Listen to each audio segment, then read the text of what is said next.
Hi, everyone. I'm Serena Li, co-founder of Book and Author. And with me here today, it's Patricia Hoyt. She is an educator and author on Book and Author.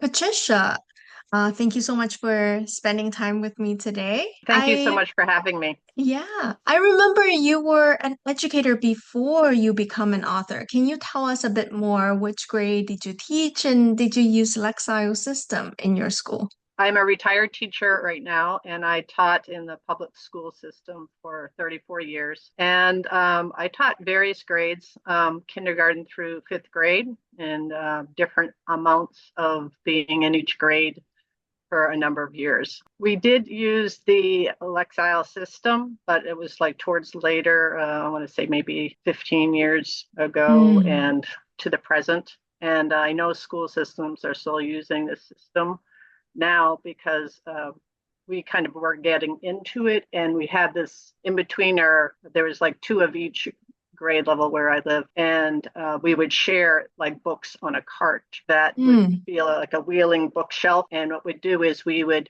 actually Scholastic at the time had on their magazine order form, they used to have the Lexile numbers for books. Not all of the books would be on the Lexile system, but the ones that they had, we used those, teachers used those so that we could build our books on the cart so that kids could go in and have a leveled book.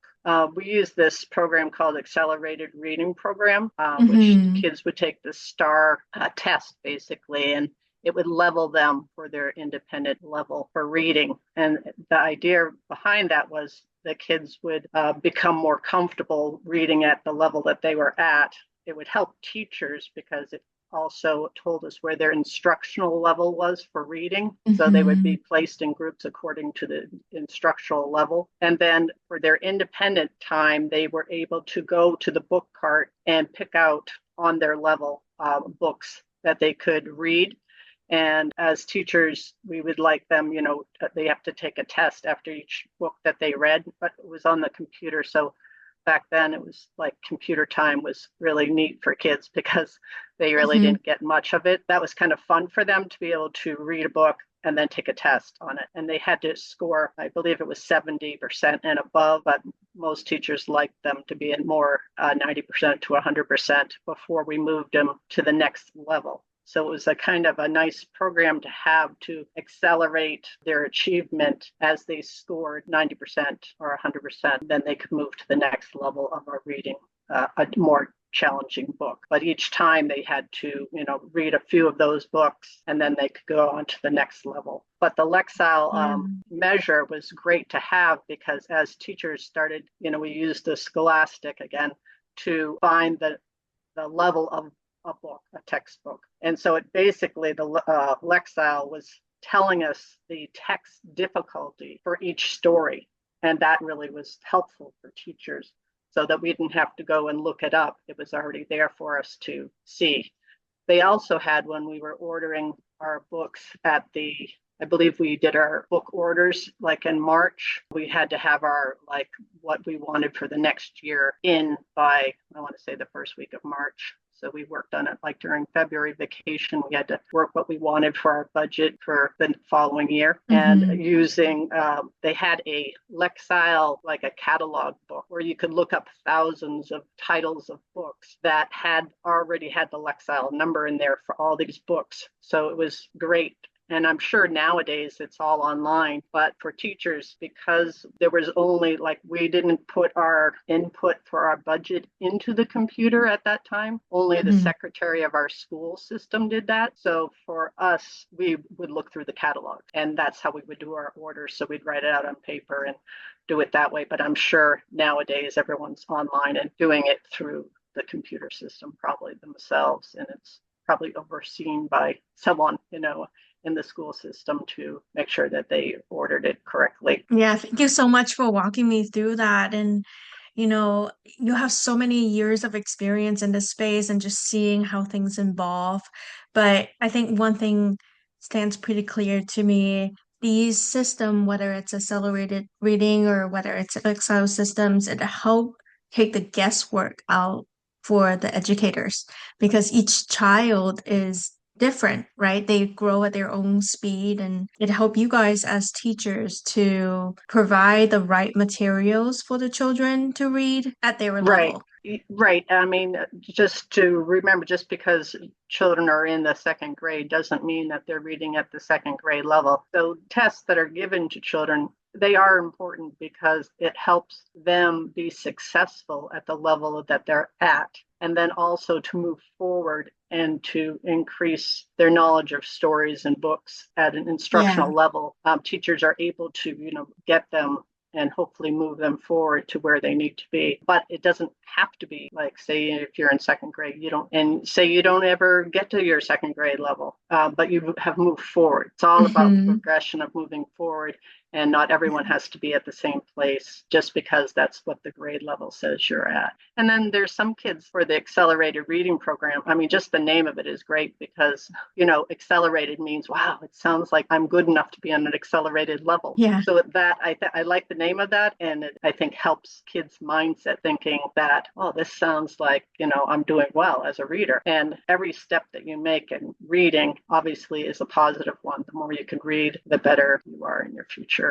Yeah, Um, exactly. I wanted to mention I have this book called A Pocket for Corduroy by Don Freeman. It's like one of my Hmm. favorite little books as a teacher. And on it, I have accelerated reading number, which is a 3.7. And it says that for a Lexile measure, it says AD 600L. And what an Hmm. AD book means is an adult directed read aloud. And this is important. Mm. I mention this because some of us, when we're writing, and me specifically, I am a teacher. And what I try to do as an author is to write the stories that are not out there. And Yeah. you think there's so many books, and like with Scholastic, I feel like in some ways, not to knock them because they have done a lot of good in the world, but I felt that it was the same old same, and I wanted to create some books that you don't see, that you do, that Hmm. aren't out there, and they're not meeting the needs of what we need our kids to be seeing.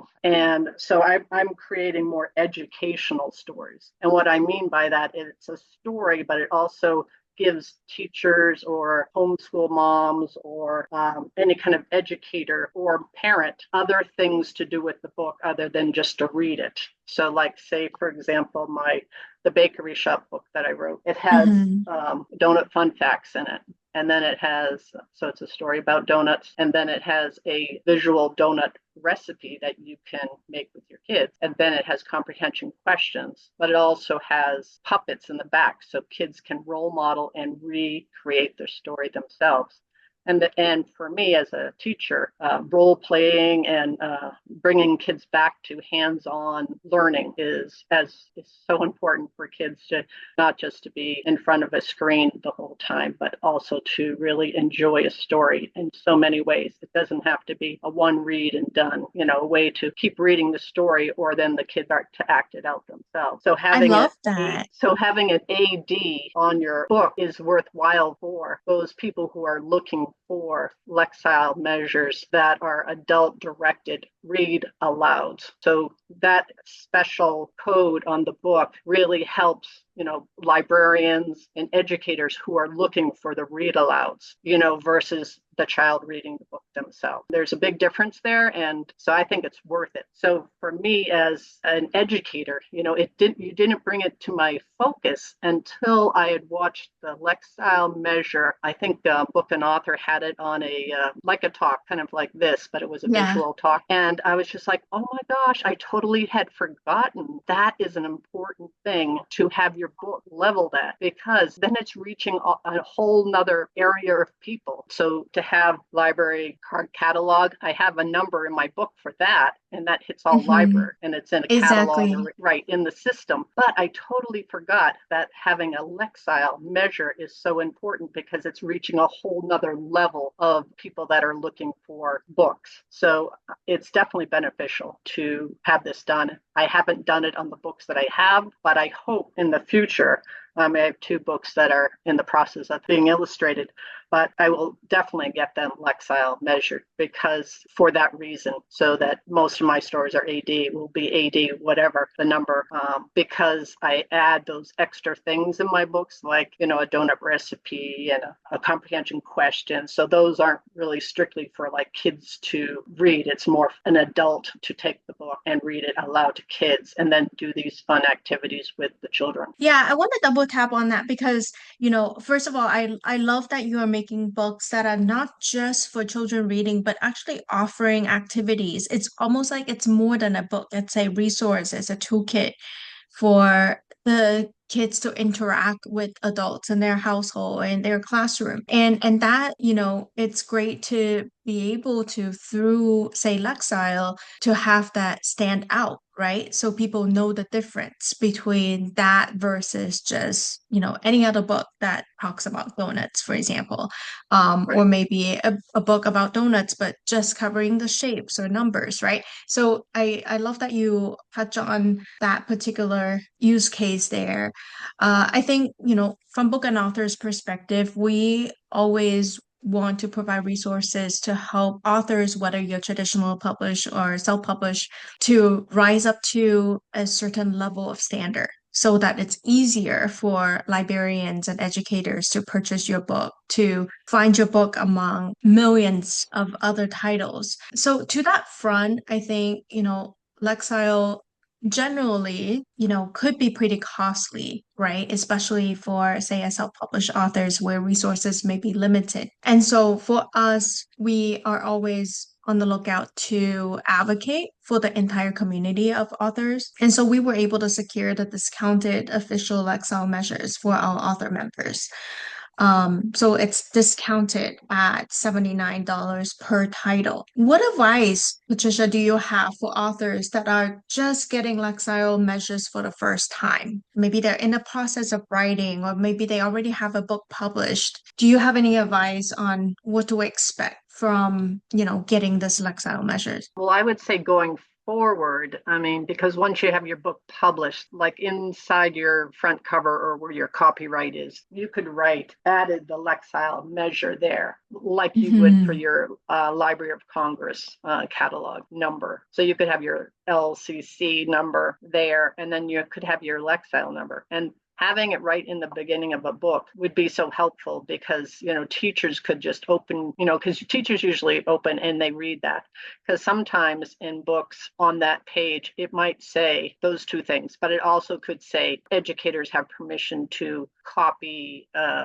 something in the book to make it like as a resource book, to enlarge something to help children learn. Most teachers do look at that page because if they can copy something and make it bigger for their students, that's beneficial. But I would say it is important to get it done before you publish your book, because like right now, I have 750 the bakery shop books in my garage, and those books are already printed. So I'm not going to be going back to get that done until I have my next print on that book. So when I have my next Right. print on that book, then I can say, oh, I can't believe I forgot to do the Lexile measure, and I can add it to the next printing of the book so that it's on that copyright page. And of course, then Yeah. when you're doing that, you do any improvements you want to do to the book, to if you change it in any way, to have to put a new ISBN number on it and all of that wonderful stuff.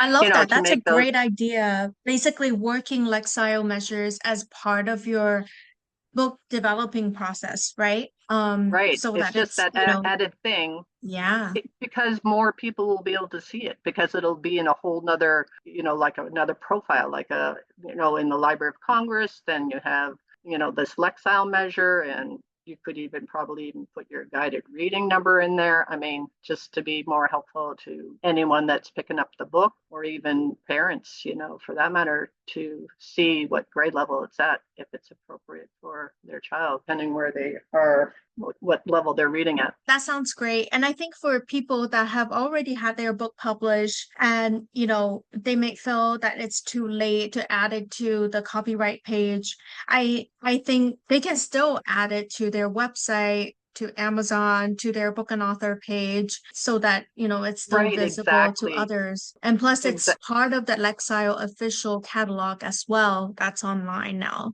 it's great that Book and Author is offering that, and especially at a discounted price. I know I will definitely be using that in the future. Thank you so much for having me today. Yeah, sounds good. Yeah. Well, thank you so much for spending time and sharing your experiences and knowledge with us.